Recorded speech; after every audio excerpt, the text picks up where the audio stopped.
aujourd'hui je vais vous parler de mon expérience avec la course à pied, depuis le début jusqu'à maintenant, le matériel que j'ai utilisé, où est-ce que j'en suis maintenant. Quand j'étais enfant et ado, j'avais des facilités pour courir à l'école, j'étais assez bien classée, et pourtant je m'entraînais vraiment pas beaucoup. Et ensuite le temps a passé, j'ai pas fait de sport pendant à peu près 8 ans, et ensuite j'ai recommencé la course à pied, et j'ai commencé directement par des chaussures minimalistes, comme ça, de bout en blanc, et ça s'est vraiment très bien passé. Il y a plein de gens qui n'arrivent pas à passer à ces chaussures de course à pied minimalistes, c'est-à-dire qui ont une semelle très très fine, parce qu'ils ont des mollets qui sont pas assez musclés. Et pour ma part, j'ai toujours eu des mollets très musclés parce que j'ai toujours beaucoup marché. Voilà. Donc sans y réfléchir trop, j'ai commandé directement ces chaussures-là, j'ai couru avec. Ça s'est passé vraiment tellement naturellement, c'est fou, hein. Et en fait, ça consiste à courir sur l'avant du pied et pas d'atterrir comme ça sur le talon. C'est une très mauvaise posture, hein. Je déconseille fortement d'atterrir sur le talon parce que c'est un mouvement pas du tout naturel qui fait du mal aux autres articulations, c'est-à-dire aux genoux, aux hanches et au reste de la colonne vertébrale. Et si l'on court sur le talon en portant des chaussures de course plus classiques qui ont une semelle beaucoup plus épaisse, on sentira moins les effets, mais les effets nocifs sont quand même là. Donc moi je préfère la solution des chaussures vraiment fines et avec un zéro drop. Et donc quand j'ai commencé à courir avec ça, vu que c'est quasiment comme si on était pieds nus, hein, de courir avec ça. Donc naturellement j'ai pris le mouvement naturel de courir comme ça, sur l'avant du pied. Si vous voulez courir avec des chaussures minimalistes, avec des semelles très fines, je vous déconseille fortement d'aller sur les sentiers où il y a des cailloux partout, parce que c'est justement sur ces cailloux qu'on risque de se blesser les pieds. Donc voilà, à savoir quoi. Le pied, c'est une partie du corps plus complexe que ce qui n'y paraît. Je crois qu'il y a autant de petits os que dans une main. Et les pieds méritent d'avoir une attention particulière. Alors au début, j'ai utilisé ça pendant, je sais pas, 1 an, 2 ans. Et parallèlement, j'utilisais aussi en hiver des chaussures un peu plus standards. Je veux dire des chaussures de course pas chères. Je vais même pas citer les marques parce que c'est même pas des marques. Celles-là, les Vibram Five Fingers, je les utilise seulement en été parce que bon, elles sont fines, elles donnent pas très très chaud. Et en hiver, je peux les utiliser parfois quand il fait vraiment sec dehors, avec des chaussettes avec les orteils séparés, c'est mimi, hein. Donc comme ça, je peux juste laver les chaussettes, pas besoin de laver la chaussure à chaque fois. C'est plus confortable avec une chaussette parce que bon, il y a quelques coutures, ça va, elles sont pas méchantes, mais c'est des coutures quand même, hein. Et en fait, si on le porte pieds nus, on peut, hein, mais il va falloir laver les chaussures et mettre les chaussures en machine, ça les use. Bon. Donc après ça, j'ai aussi utilisé des chaussures un peu plus normales. Ça, c'est les premières chaussures de course à pied qui étaient un peu plus chères. J'ai payé ça 90 €, des ASICS.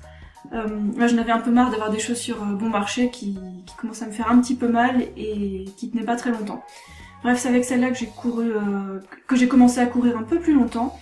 Avec celle-là, j'ai fait des 20 km. Avec celle-là, j'ai fait du 30-40. Et j'ai aussi commencé à utiliser des chaussettes en synthétique. Au départ, j'aime beaucoup le coton, les matières textiles végétales. Mais pour le sport, je me suis résolue à commencer à utiliser du synthétique, que ce soit pour les chaussettes ou pour le pantalon, le t-shirt. Parce qu'en fait, quand on transpire beaucoup, le coton il n'arrive pas à suivre pour l'évacuation de l'humidité, alors que le synthétique il évacue l'humidité vachement plus vite. Donc on se retrouve pas avec un corps tout mouillé alors qu'on a encore des kilomètres à faire, quoi. Donc j'ai acheté ça en magasin, et au départ je voulais acheter celle-là, mais j'osais pas commander sur internet, alors j'ai pris ce que j'ai trouvé de mieux en magasin. Alors celles-là, ils ont pas un zéro drop, il y a une petite différence de hauteur entre l'avant et l'arrière. Je sais pas, un demi-centimètre, je sais pas, 5-7 mm quoi. Ouais, donc elles sont pas mal, hein. Moi, je suis totalement convaincue par les chaussures zéro drop, et c'est pour ça qu'il y a 1 mois à peu près, j'ai acheté celles-là, elles étaient en promotion, donc c'est pour ça que je me suis décidée à les commander sur internet. Et en plus, la mesure des tailles était bien indiquée, donc ça va. J'ai reçu les chaussures avec la bonne taille. Alors un petit phénomène rigolo avec ces histoires de taille, enfin de pointure et de chaussures, c'est qu'au départ, quand j'ai commencé la course à pied il y a 3-4 ans, je sais plus, je portais du 37, 38 selon les marques, et maintenant je porte du 39. Mon pied ne s'est pas aplati, pas du tout, j'ai une belle voûte plantaire tout aussi bien, mais seulement, vu que j'avais de la place pour mes orteils avec des chaussures plus respectueuses pour les pieds, j'ai les orteils qui se sont déployés, au lieu d'être tout serrés rabougris, ils ont pris la place qu'ils devaient prendre, et du coup maintenant je fais du 39, c'est ma taille normale en fait, voilà. C'est rigolo quoi. Alors bref, celles-là, c'est des chaussures qui ont un concept un peu particulier. Et là, les orteils ne sont pas serrés comme ils pourraient l'être dans des chaussures un peu plus fines, quoi, plus pointues, vous voyez. Et dans celle-là, le système de lacets est assez sécurisant. Les lacets se promènent pas dans tous les sens, donc c'est plus sûr. Voilà, donc en ce moment, pendant la saison froide, j'aime bien utiliser celle-là parce qu'elle me tienne un petit peu chaud. Et en été, quand il fera sec sur les routes et les chemins, je mettrai plutôt ça. Parce que c'est plus aéré, c'est comme si je courais pieds nus, c'est cool. Et pour courir, quel soutien-gorge? Alors moi j'aime bien ceux qui me tiennent bien, ceux où les seins ils bougent pas. Et j'aime bien aussi ceux qui me laissent pas des traces quand je cours longtemps. Ça peut être des brûlures au bout de 30 km, même mon meilleur soutien-gorge, il me fait des brûlures au bout d'un certain temps. Et si je refais 30 km ou plus, je pense que je vais mettre carrément des pansements avant de courir, quoi. Bon. Ces brassières de sport, elles sont toutes bien, mais elles servent tellement que c'est pas un truc à porter dans d'autres circonstances que la course à pied parce que c'est très serré justement et c'est pas bon pour la santé. Bon, je vais pas citer toutes les marques, là je pense que je vais les mettre dans la description de la vidéo. Je vais en revenir aux chaussures. Alors comment procéder pour ceux qui ont envie de passer à des chaussures minimalistes ou avec des chaussures qui ont 0 drop ou presque 0 drop? Alors déjà, je vous conseille d'éviter de passer à des chaussures comme ça, très très fines, si vous n'avez pas les mollets très musclés. Et si par la suite vous avez bien musclé vos mollets, essayez, commencez par des petites distances et tout se fera tout seul, quoi. Et si vous passez à des chaussures qui ont 0 drop mais une semelle d'une certaine épaisseur quand même, il faudra apprendre à courir sur l'avant du pied. C'est le mouvement le plus naturel. Alors commencez par des petites distances, hein, c'est vraiment très simple, hein, commencez doucement. Le but c'est pas de vous blesser mais de courir avec des bonnes chaussures et une bonne posture. L'an dernier j'avais aussi acheté un compteur cardiaque, c'est-à-dire une ceinture qu'on met là au niveau du cœur. C'était connecté à une montre qui était vendue avec, mais il n'y avait pas moyen de la connecter avec une application de téléphone. Et donc j'ai revendu ce compteur cardiaque parce que j'en voyais pas trop l'utilité à titre personnel seulement. Je pense que c'est une bonne chose pour les gens qui ont tendance à se donner trop fort et à y aller trop fort avec leur cœur. Mais moi j'ai un très bon ressenti avec mon corps, donc du coup quand je savais que j'y allais fort, je le voyais sur la montre, et quand j'allais tout doucement, je le voyais aussi, que j'étais dans les plages très basses sur la montre qui était reliée au compteur cardiaque. Et en fait ça m'aidait pas trop. Mais pour les gens qui ont tendance à courir trop vite, ça peut être une bonne chose d'avoir ce genre de matériel, histoire de se protéger le cœur, voilà. Mais peut-être que par la suite, je vais m'acheter un compteur cardiaque plus cher qui peut être lié à une application de téléphone pour les activités de course à pied et de cyclisme sur Strava. Voilà, je pense que j'ai couvert l'aspect vestimentaire, matériel. Et sinon, qu'est-ce que je fais? Je cours toujours en étant bien hydratée. Si je cours longtemps, je m'arrange pour bien boire avant, histoire d'avoir des bonnes réserves d'eau. Je cours jamais quand j'ai l'estomac plein, parce que ça secoue et je trouve ça très désagréable d'avoir des remontées. Donc je préfère manger après, ou bien manger la veille, parce que j'aime bien courir plutôt le matin. Vu le travail que je fais, j'ai la possibilité de courir le matin, mais admettons que je doive courir l'après-midi, je le ferai en fin d'après-midi quand j'ai l'estomac qui est vide. L'alimentation. Alors pour moi, c'est une alimentation riche en glucides. Soit c'est des repas à base de fruits, soit c'est des repas à base de féculents et de légumes. Déjà à la base, quand on est sédentaire, on a des besoins en lipides et en protéines qui sont très bas, mais quand on fait des sports d'endurance, on a juste besoin davantage de glucides. Voilà, donc c'est très simple. C'est pour ça que chez moi, j'ai plein de bananes et de pommes de terre. Et à part ça, pour les distances et les vitesses, quand j'ai commencé il y a quelques années, je commençais par des petites distances. Je faisais juste le tour du parcours santé qui était près de chez moi, à la campagne. Ça faisait 4 km, ça me convenait bien. Des fois j'avais un peu du mal, donc j'arrêtais à 2-3 km au tout début. Et puis je me suis bien habituée à ces 4 km. Je faisais pas plus à chaque fois, hein. Je prenais mon temps, je faisais pas beaucoup de sprint, hein. Donc en fait, je me faisais une base d'endurance, j'ai bien pris mon temps, et puis je sais pas, 2 ans après, je faisais entre 4 et 10 km. Et là, plus récemment, en 2015, là j'ai commencé vraiment à faire des distances plus grandes.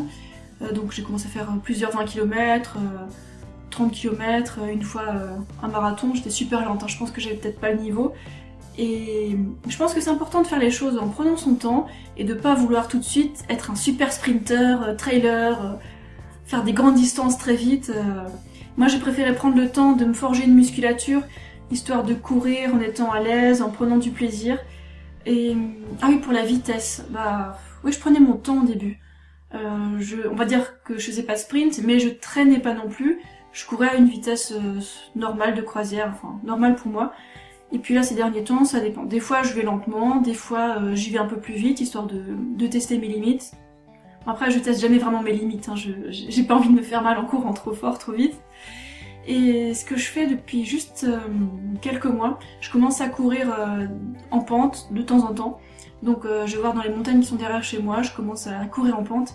C'est super dur, hein, ça tire sur les fesses, je le sens les jours d'après quoi. Peut-être que si j'avais essayé de progresser trop vite, je me serais dégoûtée, hein, je sais pas. Pour moi la course à pied ça doit rester un plaisir. Je fais aussi du vélo, donc course à pied, vélo, je trouve que c'est des sports vraiment très complémentaires. Le cyclisme ça permet de faire des grandes distances sans s'épuiser on va dire. Mais par contre le cyclisme c'est un sport où on est assis. Et la course à pied c'est un sport où on se porte, donc voilà, c'est très complémentaire. Donc je continue à faire les deux et ça me plaît bien. Je vous ai pas encore parlé du souffle, c'est une chose très importante. Hein. Au départ, j'apprenais à savoir combien d'inspirations je devais faire par rapport au nombre de pas, et je me suis vite rendu compte que c'était contre-productif que d'essayer de maîtriser sa respiration. Alors le mieux que je trouve, hein, c'est de respirer avec la bouche ouverte sans essayer de faire comme ça limiterait le débit de respiration en fait. Donc je lâche la mâchoire, je respire autant que j'ai besoin.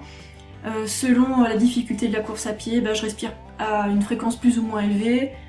Je m'adapte, enfin c'est mon corps qui décide et puis voilà, c'est lui qui décide de la respiration. Pendant une petite période, j'ai même eu l'idée idiote de seulement respirer par le nez en courant. C'est possible, mais ça limite le débit encore, c'est pas utile. Quoi d'autre? À niveau posture, j'essaie de courir avec les pieds bien parallèles, parce que des fois il y a un pied qui part sur le côté, et c'est là que je peux sentir des fois des petites douleurs au genou, alors que si je redresse le pied et que je le mets de nouveau parallèle à l'autre, les douleurs disparaissent instantanément. Si ça peut vous aider, hein, je vous dis le truc comme ça. Et pour conclure, je dirais que le plus important c'est de prendre du plaisir à courir, de faire ses kilomètres, d'écouter son corps. Et justement à propos de l'écoute du corps, moi j'ai pas envie de me lancer dans des compétitions parce que j'ai peur de ne plus pouvoir écouter mon corps dans ces conditions-là. Alors je me suis simplement mise sur Strava, le réseau social de cyclisme et de course à pied. Comme ça je vois ce que je fais, je vois mes distances semaine après semaine et ça me suffit. Voilà, j'espère avoir couvert tous les aspects de la course à pied, enfin du point de vue de mon expérience en tout cas. Si vous avez encore des commentaires, des questions, n'hésitez pas à les poser sous la vidéo. Et je vous dis à très bientôt pour d'autres vidéos. Bye!